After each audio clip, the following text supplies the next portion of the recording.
Hi guys, and welcome back to Mystery Review Monday. Today's a video I'm so excited for because you guys recommended the product and it's a high-end palette. Who doesn't love high-end eyeshadow palettes? But before getting into that, if you missed my last review, I did a whole video on the Urban Decay Naked on the Run palette. So if you want to see that, the link will be down below. But as for today's review, I want to thank Suzanne Harris as well as Marissa LOL14 for suggesting the product. And today I'm going to be sharing my thoughts on the Too Faced Semi-Sweet Chocolate Bar Palette. After reading through all of your comments, I really just chose this one because two people recommended it. I picked this palette up at Sephora because I didn't own it already. This is one that I passed up, and I'll get into that in a little bit. But you're going to get this at Sephora or Ulta or anywhere where Too Faced is sold for $49. So in here you are getting 16 matte and shimmer shadows. That doesn't mean there's 16 of each. I'll break them all down in a second. But on the actual site it says that these are antioxidant rich and they're also infused with cocoa powder. Many of you know that this is the second chocolate bar palette that Too Faced has come out with.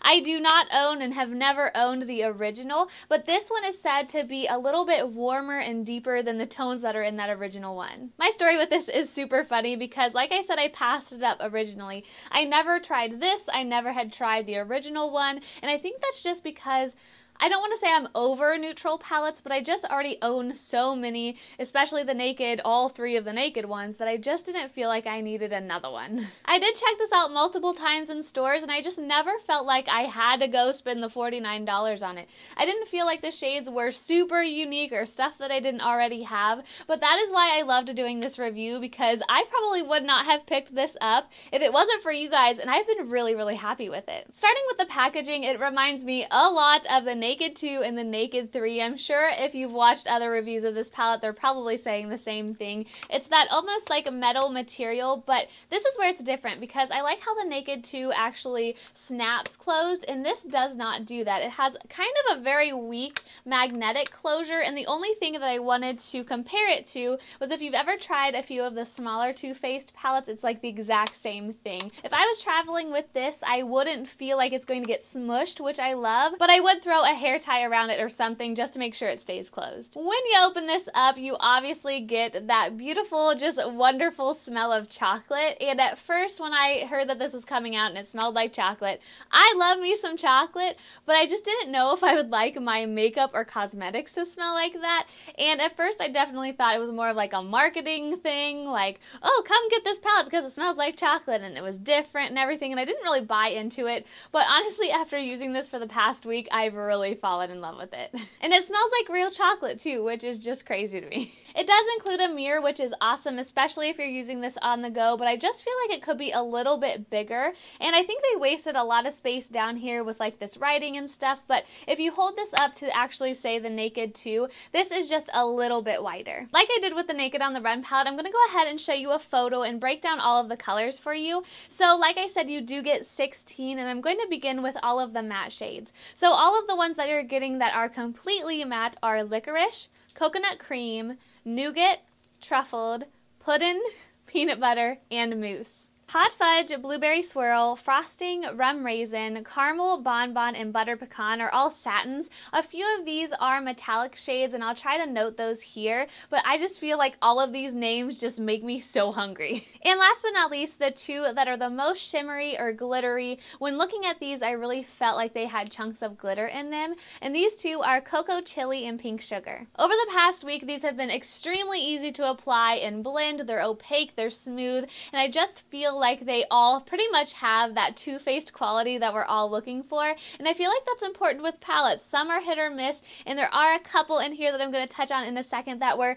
just a little bit of kind of like a dud, but all in all, I've been super, super happy with the quality. So like I was saying, there's so many colors in this palette that I'm going to list all of the descriptions of them down in the description box, but for the sake of this video, I wanted to choose about 4 or 5 that I really had strong feelings for, whether they be duds, whether they just be something that didn't stack up to my opinion, or my favorite shades. I wanted to tell you guys a little bit more about them, and we're going to start with Pink Sugar. This is one of the more unique shades that I felt like were in this palette, and it's unique in the fact that I don't know if everyone's going to love it. I used it in my look today, which I'll show you in a second, but it's pretty much just a pink sparkle. It has no base to it whatsoever, and when you look in the palette, it just kind of comes off as this almost like I don't know, creamy color, but then when you move it side to side, it's almost like this iridescence and this pink glitter, and I just thought it was super unique when looking at the palette. It's not the easiest shade to work with though, because it just almost doesn't have that base color. When you put it on, it's just like a sparkle,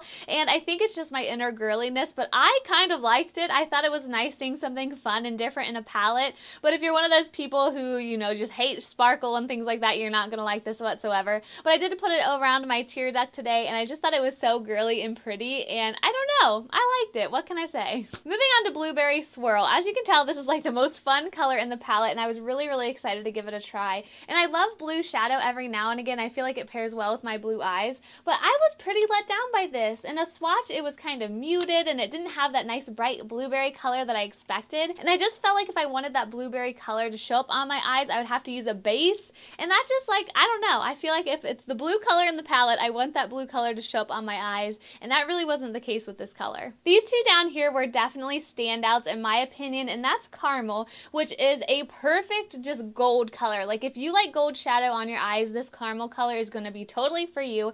And then Bonbon, and Bonbon was really interesting in the fact that it's almost a rose gold, but it almost is a little bit more orangey, and I had never really seen a color like that before. These two were both more on the metallic side of things, and I just thought they were beautiful, and even looking at them side by side in this palette, I think they'd pair wonderfully together. Now the last one that I wanted to point out is Black Licorice, or I guess it's just called Licorice, but this is the black matte in the palette, and I don't know, I feel like a lot of girls really look for this black matte shade in palettes these days, and granted I don't use them all of the time, but the way I find myself using it is really as liner, and I feel like that's a great option in a palette like this. Granted, it's not the most opaque, it's not the most dark, but I do feel like it's going to be perfect to really deepen up your crease or your outer V. Now that we've gotten through all of the colors, I want to share with you the look I did today. So I started with Raisin, and I applied that from my lash line up into my crease. This was seriously like my favorite one shadow shade. I've just fallen in love with this color, and I just feel like it's beautiful on its own. But I'm sure you guys don't want to see a tutorial with one color when I have 16 to choose from or whatever.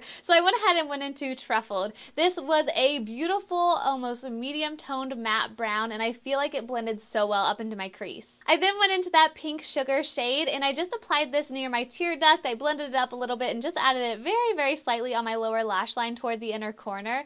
And this was, like I said, a little bit hard to work with. I felt like I kept having to pack it on to get that shimmer, but overall with the finished look, I just feel like it was so girly and pretty. I then didn't want to go too dark, so I went into Puddin, which is like the cutest name ever, and this is more of like a matte gray shade. It still has a little bit of brown in it, but it's just so beautiful, and I feel like I struggle a lot with colors that go on my lash line or my bottom lash line because I always end up going way too dark than I want to, but with this Puddin shade, it was fantastic, and I just went very lightly, more toward my outer corner. And then for my highlight, I just went into Coconut Cream, and I felt like this was beautiful. It's like that really nice matte buttery shade that I feel like works almost on everyone as a highlight. It's just gorgeous. Even though today's look is totally on the more natural side, I just love it for every single day, and I feel like these colors all in all just go so well together. But you can deepen things up with this same exact palette, and if you want to see a more dramatic look, I wore one in my last NARS first impression video of the newest foundation. So after I tried the foundation for you guys, I finished up my makeup and I had my eyes looking really dark and dramatic, which is totally out of my comfort zone. But if you want to see a different look that is super different than what I have on today, then just go check out that video. It's been so hard for me to come to a conclusion with this palette because as much as I love it, I don't think I'm going to keep it. Sadly. Even though I was impressed with it and I just found the colors super nice and easy to blend, I just feel like I have so many neutral palettes and shadows right now that I don't feel like if I keep this, I'm going to use it enough, and that's really sad. And with it being $50, I just feel like it would be a waste of my money to keep because I'm not going to be reaching for it on an everyday basis. However, if you're somebody who is looking for a neutral palette and maybe you don't have one yet and you like a nice high-end, easy-to-use palette, then this one is definitely a great place to start. I really hope you guys enjoyed my review of the Too Faced Semi-Sweet Chocolate Bar palette, and I just want to say a thank you to Suzanne and Marissa once again for recommending it. I'm totally happy to keep rolling on with this idea if you guys want to do it, so please leave your guys' suggestions for the next review down below. I seriously cannot wait to start looking over and reading over all of your suggestions, so I hope you guys are having a wonderful day, and I'll see you next time.